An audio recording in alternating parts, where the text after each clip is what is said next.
మీలో ఎంతమంది ట్రైన్ జర్నీస్‌లో శనగలు ఎప్పుడు అమ్మొస్తాయని వెయిట్ చేస్తారా? మీరు నాలా వెయిట్ చేస్తే కామెంట్ సెక్షన్‌లో కామెంట్ చేయండి.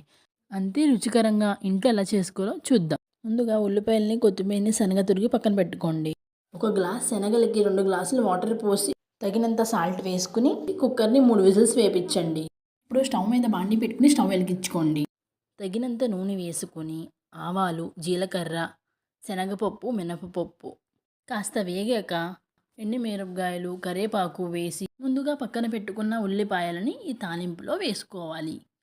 కాస్త వేగాక చిటికుడు పసుపు, చిటికుడు ఉప్పు వేసి మొత్తం అంతా కలిసేంత వరకు గరిటెతో తిప్పుకోవాలి. ఆనియన్స్ కొంచెం వేగాక ముందుగా ఉడకబెట్టి పక్కన పెట్టుకున్న శనగలని బాండీలో వేసి కాస్త కారం వేసి బాగా కలుపుకోవాలి. లాస్ట్‌లో కొంచెం కొత్తిమీర అండ్ నిమ్మకాయని పిండుకొని కాస్త కలుపుకొని సర్వింగ్ బౌల్స్‌లోకి సర్వ్ చేసుకోవాలి. ఎంతో రుచికరమైన